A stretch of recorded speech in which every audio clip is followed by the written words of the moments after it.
திமுக தலைவர் கருணாநிதியுடைய சட்டப்பேரவை பணி வைர விழாவிற்கு பாஜகவிற்கு அழைப்பு விடுக்காததற்கு ஏற்கனவே பல்வேறு குற்றச்சாட்டுகள் இரண்டு தரப்பிலும் மாறி மாறி வைக்கப்பட்டதும் இந்த சூழ்நிலையில் நேற்று மார்த்தாண்டத்தில் மத்திய இணையமைச்சர் பொன் ராதாகிருஷ்ணன் அவர்கள் பேசும்பொழுது தமிழகத்திற்கு துரோகம் செய்த துரோகிகளுக்காக நடத்தப்படுகிற வைர விழா என்று இதனை குறிப்பிட்டிருக்கிறார். திமுகவும் தொடர்ந்து பாஜகவை அழைக்காததற்கான காரணங்களை பலமுறை சொல்லியிருக்கிறது. மதவாத கட்சியாக பாஜகவை பார்ப்பதனால் அழைக்க முடியாது என்றும், திராவிட கட்சிகளை அழித்தே தீர்வோம் என்று சொல்பவர்களை எப்படி அழைக்க முடியும் என்ற கேள்வியை திமுக தரப்பில் எழுப்பப்படுகிறது. குறிப்பாக இந்த வைர விழாவிற்காக தேசிய அளவில் ராகுல் காந்தி, சீதாராம் யெச்சூரி போன்ற முக்கிய தலைவர்கள் பல மாநிலங்களிலிருந்து 6-7 மாநிலங்களிலிருந்து முதல்வர்கள் வர இருக்கக்கூடிய சூழ்நிலையில் தமிழகத்தில் அதிமுக, பாஜக உட்பட தேமுதிக மற்றும் பாமகவிற்கும் நிலைப்பாடு என்னவென்று இதுவரை தெரியவில்லை. அவர்களுக்கான அழைப்பும் இதனை பாஜக இப்பொழுது சர்ச்சையாக்கி இருப்பது குறித்து இன்றைய நிகழ்ச்சியில் பத்திரிகையாளர் வெங்கடேஷ் என்ன கூறுகிறார் என்று கேட்கலாம். வணக்கம். முதலில் கருணாநிதி அவர்களுடைய ஒரு 60 ஆண்டு கால அரசியலுக்காக நடத்தப்படுகிற விழா என்று பார்க்கும் பொழுதே இதில் அரசியல் கட்சிகளுக்கு அப்பாற்பட்ட ஒரு விழாவாகத்தான் இதை பார்க்க வேண்டியதாக இருக்கிறது அல்லவா? அப்படி என்றால் அனைத்து கட்சிகளுக்கும் அழைப்பு விடுத்திருக்கலாம் இல்லையா? இல்லை, நீங்கள் சொல்கிறது சரி. அதாவது அரசியலுக்கு அப்பாற்பட்ட ஒரு விழாவாக இது மாறி இருக்க வேண்டும். ஆனால் எப்போவுமே அந்த மாதிரியான ஒரு அரசியலில் அந்த மாதிரியான சூழ்நிலை ஏற்படுவது இல்லை. இப்போ இன்றைக்கி நீங்கள் கண்ணெதில் 2-3 விஷயங்கள் நடந்து கொண்டு இருக்கின்றன. ஒன்று, தேசிய அளவில் நீங்கள் அடுத்து வரக்கூடிய ஜூலை மாதம் வரக்கூடிய குடியரசுத் தலைவர் தேர்தலுக்கான ஒரு மாற்று அணி வேட்பாளர் அல்லது ஒருமித்த ஒரு எதிரணி வேட்பாளரை உருவாக்க வேண்டிய ஒரு கட்டாயம். இதன் தொடர்ச்சியாக நீங்கள் 2019 தேர்தலுக்கான ஒரு முன் தயாரிப்புகளை ஏற்படுத்த வேண்டிய ஒரு சூழ்நிலை. இது ஒரு பகுதி மிக முக்கியமான ஒரு பணியாக இன்றைக்கு இருக்கிறது. இன்னொரு பகுதி, நீங்கள் இதே சமயத்தில் நீங்கள் மதவாத சக்திகளுக்கு எதிரான ஒரு அணியை உருவாக்க வேண்டும் என்ற விருப்பம் பல்வேறு தரப்பிலிருந்து எழுப்பப்பட்டு வரக்கூடிய ஒரு சூழ்நிலை இருக்கிறது. இப்போது இது எல்லாத்துக்குமான ஒரு இணையக்கூடிய ஒரு புள்ளியாக இன்றைக்கு கருணாநிதி அவர்களுடைய வைர விழா நிகழ்ச்சி இருக்கிறது, அவருடைய பிறந்தநாள் இருக்கிறது. அப்போது இதுக்கு ஒரு இயல்பாகவே ஒரு அரசியல் சாயம் ஒன்றும் அரசியல் தேவை ஒன்றும் உருவாகி விடுகிறது. அப்போ இதை நீங்கள் தவிர்க்கவே முடியாது. ஒன்று. இரண்டாவது, இதை அரசியலுக்கு அப்பாற்பட்டு நடத்தி இருக்கலாம் அப்படின்னா நடத்தியிருக்க முடியும், கண்டிப்பாக நடத்தியிருக்க முடியும். கண்டிப்பாக அனைத்து தரப்பினரையும் அழைத்து கட்சியினரையும் அழைத்து இதை வெளிப்படையான வேறு ஒரு விழாவாக நடத்தியிருக்கலாம். ஆனால் இதில் இருக்கக்கூடிய அரசியலில் இயல்பாகவே ஏற்படக்கூடிய அரசியல் என்பது தவிர்க்க முடியாது என்பதுதான் நான் புரிந்து கொள்ள வேண்டும். அப்போது அவர்கள் திமுக தரப்பினர் இதை ஒரு கண்டிப்பாக ஒரு அரசியல் காரணத்தோடு தான் இதை நடத்த வேண்டும். ஏனென்றால் அது அரசியலுடைய ஒரு அந்த கன்சாலிடேஷன், அது ஆங்கிலத்தில் சொல்கிற மாதிரி ஒருங்கிணைக்கக்கூடிய தங்களுடைய பேஸ், தங்களுடைய தொண்டர்களுடைய தங்களுடைய எதிர்பார்ப்பை, தங்களுடைய வலிமையை நிரூபிக்க வேண்டிய இந்த மாதிரியான ஒரு பல்வேறு காரணங்களால் அந்த ஒருமுகப்படுத்த வேண்டிய தேவை ஒன்று இருக்கிறது. அதை இன்றைய அவருடைய பிறந்த நாளை ஒட்டி செய்ய தொடங்குகிறார்கள். இது அவர்களுடைய அரசியல். இன்னொரு பக்கம் அரசியல் என்னென்னா, தமிழகத்தை பொறுத்தவரை தங்களை இவர்கள் புறக்கணிக்கிறார்கள் என்பது வேற ஒரு செய்தியை பாஜகவுக்கு தருகிறது. என்ன செய்தியை தருகிறது என்றால், ஒன்று, இந்த மாதிரியான மாற்று கட்சியினர் எல்லாம் ஒருங்கிணைந்து ஒரு அணியை உருவாக்குவதன் மூலமாக மக்களுடைய கவனத்தை திருப்ப முடியும், மக்களுடைய ஒரு அணியை திருப்ப முடியும் என்ற நம்பிக்கை ஏற்பட்டு விடுமோ. இதனால் இப்போ நீங்கள் படிப்படியாக தமிழகத்தில் பார்த்தாங்கன்னா பாஜக தன்னை நிலைநிறுத்திக் கொள்வதற்கான எல்லா முயற்சிகளிலும் ஈடுபட்டு வரக்கூடிய சூழ்நிலையில் இந்த மாதிரியான ஒரு அணி வலுப்பெறுவது என்பது, அதுவும் தேசிய அளவில் அதற்கான ஒரு முக்கியத்துவம் கிடைப்பது என்பது தமிழகத்தை பொறுத்தவரை தங்களுடைய எதிர்பார்ப்புகளுக்கு, தங்களுடைய ஒரு வளர்ச்சிக்கு அது தடையாக இருக்கலாம் அப்படிங்கிறது ஒரு எண்ணமாக பாஜக தரப்பில் இருக்குது. அப்போ அவங்க என்ன நினைக்கிறாங்க, இதை ஏதேனும் ஒரு வகையில் சிறுமைப்படுத்தி, இதை ஏதேனும் ஒரு வகையில் ஸ்கட்டில் பண்ணும்போது கண்டிப்பாக மக்கள் மத்தியில் தங்களுக்கான செல்வாக்கு குறையாது அப்படின்னு நம்புகிறார்கள். ஸோ இந்த மாதிரியான பல்வேறு கணக்குகளின் அடிப்படையில் தான் இந்த மாதிரியான பேச்சுகள் நடந்து கொண்டு இருக்கிறது. ஆனால் இன்னொரு செய்தி நீங்கள் இதை பார்த்தீங்கன்னா, இதனால் உண்மையிலேயே பொதுமக்களுக்கு ஏதேனும் ஒரு பயனுண்டா? அது அவர்கள் ஒரு இந்த கிரிட்டிசிசத்தை சீரியஸாக அவர்கள் பார்க்கிறார்கள். இரண்டு தரப்பு கட்சியினர் வேணால் இதை ஒரு முக்கியமான ஒரு விவாதமாக அல்லது வாதமாக நீங்கள் வைத்துக்கொள்ளலாம். ஆனால் நீங்கள் கலைஞர் அவருடைய 60 ஆண்டு நிகழ்ச்சி என்பது ஒரு மிக முக்கியமான நிகழ்ச்சி. அதை பொதுமக்கள் பார்த்து உண்மையிலே பாராட்டுவார்கள். இந்த பக்கம் நீங்கள் பாஜகவுடைய வளர்ச்சி என்பது இன்னொரு பக்கம் பார்த்து கொண்டிருப்பார்கள். இது இதனால் நேரடியாக பொதுமக்களுக்கு ஏதேனும் ஒரு வகையில் அது ஒரு எழுச்சியையோ அல்லது ஒரு கருத்தையோ அல்லது ஏதேனும் ஒரு வகையில் ஒரு வாய்ப்பையோ வழங்குமா என்றால் அப்படிப்பட்ட ஒரு சிந்தனை நம்மக்கிட்ட, ஏன்னா இது முழுசும் இரண்டு கட்சிக்காரர்களுக்கு இடையே நடக்கக்கூடிய ஒரு வாத பிரதிவாதமாக தான் அதை பார்க்கப்படுகிறது. காங்கிரஸ், இடதுசாரிகள் அப்படின்னு தேசிய அளவில் அழைக்கப்பட்டிருப்பது மட்டுமல்ல, பல மாநில தலைவர்களும் இதில் பங்கேற்கிறார்கள். மேற்கு வங்கத்தில் திரிணாமுல் காங்கிரஸ் தலைவர் பங்கேற்பதற்கான வாய்ப்புகள் இருக்கு. முன்னாள் காஷ்மீர் முதல்வர் ஃபரூக் அப்துல்லா பங்கேற்பதற்கு, ஆந்திரா இன்னும் சந்திரபாபு நாயுடு அவர்களுடைய வருகை இன்னும் முறையாக சொல்லல, ஆனா வருவதற்கான வாய்ப்புகள் இருக்கு. இப்படி நான் இன்னும் சொல்ல போனால் ஜெயலலிதா அவர்களுடன் நெருக்கமாக இருந்த நவீன் பட்நாயக்கிற்கும் அழைப்பு, பிஜு ஜனதா தளத்திற்கெல்லாம் அழைப்பு விடுக்கப்பட்டிருக்கிறது. இந்த சூழ்நிலையில் தமிழகத்திற்கு துரோகம் செய்தவர்களுக்கு, துரோகிகளுக்காக நடத்தப்படுகிற விழா என்று நேற்று மத்திய அமைச்சர் பேசி, துரோகம் செய்தவர்கள் துரோகிகளுக்குன்னு சொன்ன மாதிரி தெரியல, ஆனா துரோகம் செய்தவர்கள் பங்கேற்கும் விழான்னு ஒன்று சொல்ல, அவருடைய பொன் ராதாகிருஷ்ணன் அவர்கள் பேசக்கூடியது துரோகம் செய்தவர்கள் அப்படின்னு அவர் மீன் பண்ணக்கூடியதுன்னு நான் புரிந்து கொள்வது ராகுல் காந்தியினுடைய வருகையை தான் அவர் அப்படி மீன் பண்றாருன்னு நான் நினைக்கிறேன். ஏன்னா காங்கிரஸ், ராகுல் காந்தி அப்படிங்கிறது தமிழகத்துக்கு துரோகம் செய்த கட்சிகள், ஏன்னா அவருடைய எதிர்த்தரப்பாக இருக்கக்கூடியதுனால அந்த ஒரு வார்த்தையை அவர் பயன்படுத்துகிறார். அது ராகுல் காந்தியினுடைய வருகை மட்டும்தான் அவருக்கு ஒரு பெரிய டிஸ்டர்பிங்காக இருக்குது. என்ன டிஸ்டர்பிங்காக இருக்குது அப்படின்னா,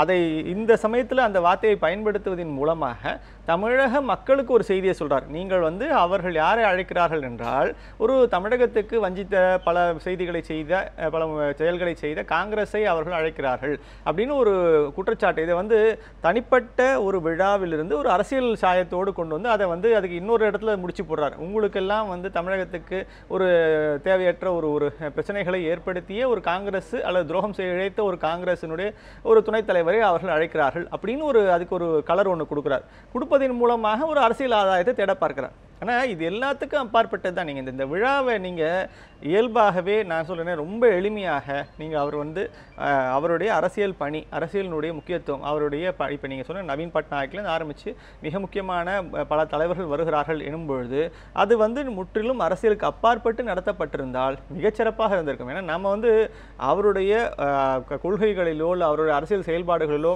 1000 விமர்சனங்கள் வைத்திருக்கிறார். ஆனால் தொடர்ச்சியாக தமிழகத்தினுடைய முதல்வராக இருந்து சட்டப்பேரவை தொடர்ச்சியாக 13 முறை பணியாற்றி என்னென்ன காரியங்களாக செய்ய முடியுமோ, முன்னெடுத்து செல்ல முடியுமோ அத்தனையும் செய்திருக்கிறார். அப்போ ஒரு தனி மனிதனுடைய அவருடைய சாதனைகளை எடுத்து பேசுவதற்கும் அதை அரசியல் ரீதியாக இன்னைக்கு பயன்படுத்திக் கொள்வதற்குமான அதற்கான எதிரணியாக அதை இன்னும் வேறு தரப்பிலிருந்து பயன்படுத்திக் கொள்வது, இந்த வாத பிரதிபாதத்தில் என்ன நடந்து போகுதுன்னா, அடிப்படையில் அவருடைய முக்கியத்துவம், அவருடைய ஒரு செயல்பாடு அது எந்த விதமான ஒரு விமர்சனத்துக்கோ இல்லை பாராட்டுக்கோ இல்லை கௌரவத்துக்கோ அது இடமில்லாமல் செய்து விடுகிறது தான் இதில் முக்கியமான. தொடர்ந்து நாம் பேசலாம். தற்போது திமுக தரப்பிலிருந்து சட்டமன்ற உறுப்பினர் மா சுப்பிரமணியம் அவர்கள் நம்முடன் இணைந்திருக்கிறார். இந்த வைர விழாவிற்கு பாஜகவை அழைப்பு விடுக்கவில்லை என்று தொடர்ந்து அந்த தரப்பிலிருந்து குற்றச்சாட்டுகளும், இந்த வைர விழாவில் பங்கேற்பவர்கள் குறித்து துரோகம் இழைத்தவர்களை அழைத்து நடத்தும் கூடிய விழா என்றும் நேற்றைக்கு கூறியிருக்கிறார். இதற்கு திமுகவுடைய கருத்து என்ன?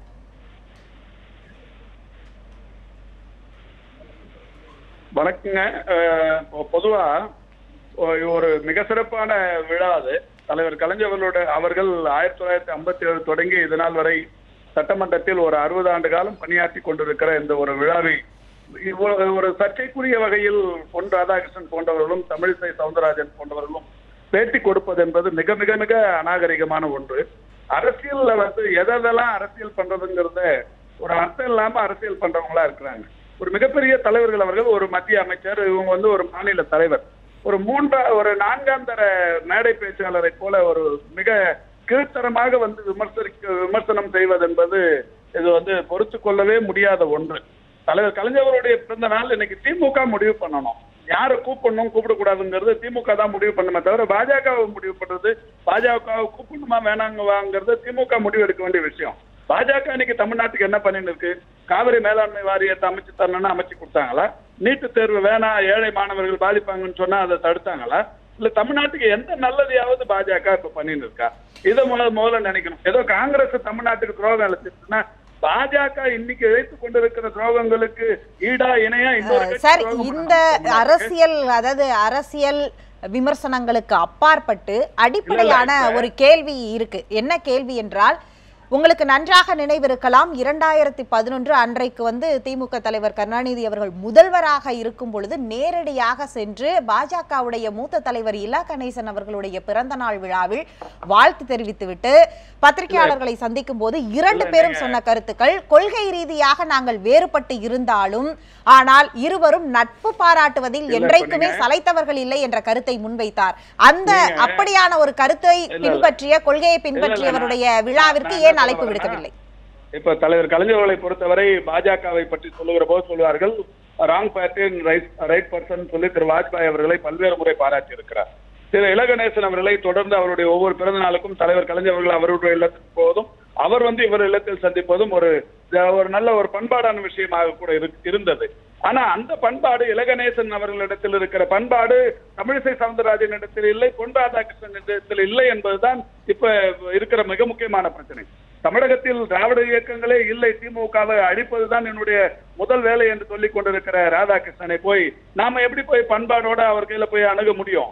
தமிழிசை சவுந்தரராஜன் எதுக்கு எடுத்தாலுமே சம்பந்தமே இல்லாம மேடை பேச்சாளரை போல ஒரு செருமனை கூட்டத்தில் பேசுவதை போல பிரச்சாரம் செய்து கொண்டிருக்கிற அவரை போய் இந்த கூட்டத்துக்கு அழைச்சு அவருக்கு வணக்கத்துக்குரிய செயல் தலைவர் தளபதி அவர்கள் சொல்லியிருப்பதை போல அவருக்கு விளம்பரம் தேடிக் கொள்வதற்காக அவரை அழைக்க வேண்டுமா? அதே போன்று மற்றும் ஒரு பார்வையில நீங்கள் குறிப்பிடக்கூடிய இந்த 2 பேரும் அதே கடந்த ஆண்டு பிறந்த நாள் விழாவிற்கு பொன் ராதாகிருஷ்ணன் அவர்களும் வாழ்த்து தெரிவித்திருந்தார். பராசக்தி அவருக்கு அருள் புரிய வேண்டும் என்றார். அவர் உடல்நிலை சரியில்லாமல் மருத்துவமனையில் அனுமதிக்கப்பட்டிருந்த போது கூட நலமுடன் திரும்ப வேண்டும் என்று வாழ்த்து தெரிவித்திருந்தார். அவருடைய இல்ல திருமண விழாவிற்கு கருணாநிதி அவர்களை சந்தித்திருக்கிறார். அதே போன்று தமிழிசை சவுந்தரராஜனும் வாழ்த்து தெரிவித்திருக்கிறார். அவருடைய இல்ல திருமண விழாவிலும் பங்கேற்றிருக்கிறார். சரிங்க, பொன் ராதாகிருஷ்ணனுக்கும் தமிழிசை சவுந்தரராஜனும் கடந்த ஆண்டு பேசுவதை போல இப்ப பேச சொல்லியே சமீப காலத்தை அவருடைய பேச்சை நீங்க கவனிக்கணுமே. அப்போ அவங்க பேச்சுல அந்த விஷத்தன்மை கூடி இருக்கிற போது அவங்களை எப்படி போய் நீங்க இந்த கூட்டி இந்த மேடையில உட்கார வச்சு பேச வைக்க முடியும் சொல்லுங்க? இப்ப இந்த 1 வருஷமா அவங்களுடைய ஒவ்வொரு நாள் பேச்சையும் நீங்க தொடர்ந்து கவனிங்க. அவங்களை எப்படி போய் மேடையில கூப்பிட்டு உட்கார வச்சு பேசுவீங்க? இதுல இத கூப்பிடணுங்கிற அந்த எதிர்பார்ப்பு எந்த வகையில நியாயமானது சொல்லுங்க? நிகழ்ச்சியில் பங்கேற்று உங்களுடைய கருத்துக்களை வைத்ததற்கு மிக்க நன்றி சார். இப்ப அவருடைய கருத்தை வைத்திருக்கிறார். சமீப காலமாக அவர்களுடைய பேச்சு மிக கடுமையான விமர்சனத்துக்கு உட்படக்கூடியதா இருக்கு. அதனால நாங்க எப்படி ஒரே மேடையில் உட்கார வைக்க முடியும் என்ற ஒரு கேள்வியை வைக்கிறார். இதை நீங்க எப்படி பாருங்க? நியாயம் தானே. இப்ப நீங்க அடிப்படையில விமர்சனம் அவருடைய தரப்புல இன்னைக்கு தமிழகத்துல கால் ஊன்றணும்னு நினைக்கும் போது அவர்கள் எது தரப்பாக கருதக்கூடிய திமுகவை கடுமையாக விமர்சிக்கக்கூடிய ஒரு சூழ்நிலைக்கு வந்திருக்கிறார்கள். அப்போ இயல்பாக அந்த விமர்சனத்தை பார்க்கக்கூடிய திமுக அவர்களை நிச்சயமாக தங்களுடைய மேடைக்கு அழைக்க முடியாது. இதுதான் இயல்பான ஒரு விஷயம். நீங்க சொன்ன பல உதாரணங்கள் மிக முக்கியமான உதாரணங்கள். அதாவது என்னன்னா, நீங்க இலகணேசன் அவர்களை போய் வீட்டில் போய் சந்தித்து அவருக்கு வாழ்த்து தெரிவித்தது, அதே போல் சென்ற ஆண்டு இவங்களோட திருமணங்களுக்கும் இந்த விழாக்களுக்கும் அவர்கள் இரு தரப்பினரும் போய் இருந்து சந்தித்தது கொண்டது, இது எல்லாமே வேற அரசியல் சூழ்நிலை. அதாவது நீங்க இந்த ஓராண்டில் ஏற்பட்ட மிக முக்கியமான மாற்றம் என்னன்னா, படிப்படியாக இன்றைக்கு பாஜக தன்னை நிலைநிறுத்திக் கொள்ள இங்கே வரும்பொழுது யாரை எதிரியாக கருத வேண்டும், யாரை புறக்கணிக்க வேண்டும், யாரோடு மோத வேண்டும் என்ற ஒரு விஷயம் நடந்திருக்கிறது. போன ஒரு ஆண்டில் நடந்த முக்கியமான இந்த மாற்றம் என்னன்னா, நாளைக்கு வரக்கூடிய தேர்தலில் யாரோடு வேணால் கூட்டணி அமையலாம் என்ற இருந்த சூழ்நிலைக்கும் இன்றைக்கு மிக தெளிவாக இது மாறி இருக்கக்கூடிய சூழ்நிலை இருக்கிறது. இப்போதும் நான் அதை தெரிவிக்கிறேன். இன்றைக்குன்னா இன்னும் 2 ஆண்டு இருக்கு பொது தேர்தலை பொறுத்த வரைக்கும். அப்போ பொது தேர்தலுக்குள்ள நீங்க என்ன மாற்றங்கள் வேண்டாம் நடக்கலாம் அப்படின்ற எதிர்பார்ப்பும் எனக்கு இருக்குது. நான் இதையும் இன்னொரு விதமா பார்க்கிறேன். இப்ப நீங்க தமிழிசை இன்னைக்கு பொன் ராதாகிருஷ்ணன் சொன்ன கருத்துக்கு முன்னாடி சொன்ன ஒரு கருத்து தமிழிசை சவுந்தரராஜனுடைய கருத்து எங்களை அழைக்கவில்லை, ஏன் அழைக்கவில்லை, அதுக்கு அரசியல் நாகரிகம் இல்லை என்றெல்லாம் திரு ஸ்டாலின் அவரை பற்றி தமிழிசை ஒரு கருத்து தெரிவித்தார். அதை எப்படி புரிந்து கொண்டேன் என்றால், எங்களுடைய வாசல்களை நாங்கள் திறந்து வைக்கவே விரும்புகிறோம், நீங்களே அனாவசியமா எங்களுடைய ஒரு வாசலை நீங்கள் அடைக்கிறீர்கள் என்று தமிழிசை சொல்வதாக கூட அதை புரிந்து கொள்ளலாம் என்று தான் நான் கருதுகிறேன். என்றால் அவர்களை பொறுத்தவரை தமிழகத்தில் கால் ஊன்ற வேண்டும் என்றால் இன்றைக்கு அவருக்கு இருக்கக்கூடிய மிகச்சிறிய ஒரு வாக்கு வங்கியை வைத்துக்கொண்டு ஒன்றுமே செய்ய முடியாது. அப்போ இங்கே இருக்கக்கூடிய 2 பெரு அணிகளை சார்ந்துதான் அவர்கள் தங்களுடைய அரசியல் பயணத்தை செய்ய முடியும். ஏற்கனவே காங்கிரஸ் ஒரு 30 ஆண்டுகளாக செய்ததைத்தான் இனி பாஜக செய்ய விரும்பும் என்றுதான் நம்ம பார்க்கிறோம். அப்படி இருக்கும்போது ஒன்று அது அதிமுகவுடைய தோல் மேல் ஏற வேண்டும் அல்லது திமுகவுடைய தோல் மேல் ஏற வேண்டும். அப்போ நிச்சயமாக இன்றைய சூழ்நிலையில் அது திமுகவுடைய தோல் மேல் ஏறுவதற்கான எல்லா வாய்ப்பையும் அவர் வேண்டாம் என்று மறுக்க மாட்டார்கள். அப்போ எங்களுக்கான அந்த வாய்ப்பை நீங்கள் மறுக்காதீர்கள் என்பதைத்தான் அதை புரிந்து கொள்ள வேண்டும். ஒன்று. இன்னொரு செய்தி என்னவென்றால், இந்த மாதிரியான ஒரு மிக தெளிவான ஒரு கூர்முனை ஏற்படும் பொழுது அவர்களுடைய விமர்சனம் எப்படி இருக்கிறது என்றால், வார்த்தைகளில் இன்னும் நாகரிகத்தையும் வார்த்தைகளில் இன்னும் ஒரு பக்குவத்தையும் இன்னும் ஒரு விஷயத்தையும் செய்யும்போது தான் அந்த தொடர்ச்சி இந்த இணக்கம் என்பது நீடிக்கும். இப்போ பொன் ராதாகிருஷ்ணன் அவர்கள் பேசக்கூடியதில் இருக்கக்கூடிய ஒரே ஒரு செய்தி என்னவென்றால், அவருக்கு ராகுல் காந்தி அழைத்து விட்டார்கள் என்ற ஒரே ஒரு காரணத்தினால் தான் இந்த மாதிரி துரோகம் இழைத்தவர்கள் என்ற வார்த்தையை பயன்படுத்துகிறார். ஆனால் நீங்கள் தமிழிசை அவர்கள் பயன்படுத்தும் போது ஒரு செய்தியை சொல்கிறார், நீங்கள் அரசியல் அநாகரிகம், எங்களை நீங்கள் அழைக்காமல் போனது என்றார். அப்போ இதுல எல்லாம் என்ன ஒரு விஷயம் புரியுதுன்னா, இதே கேள்வியை அதிமுக தரப்பிலும் அவர் இதற்கு முன்பு தமிழிசை அவர்கள் வைத்திருக்கிறார். மறைந்த முதல்வர் ஜெயலலிதா அவர்கள் 15வது சட்டப்பேரவையில் பதவியேற்பு விழாவில் இவருக்கு அழைப்பு விடுக்கவில்லை என்ற குற்றச்சாட்டு வைக்கப்பட்டது. மெட்ரோ ரயில் திட்டத்திற்கு மத்திய அமைச்சர் வெங்கையா நாயுடுவுக்கே முறையான அழைப்பு இல்லை என்ற ஒரு குற்றச்சாட்டையும் வைத்தார். இப்போது அங்கு என்ன நடைபெற்றுக் கொண்டிருக்கிறது என்பதையும் அதிமுகவை ஏன் திமுக அழைக்கவில்லை என்ற ஒரு பார்வையும் இங்கே ஏன் இந்த கேள்வி வருகிறது அப்படிங்கிறதற்கான உதாரணம் இடைவேளைக்கு பிறகு நாம தொடர்ந்து பேசலாம்.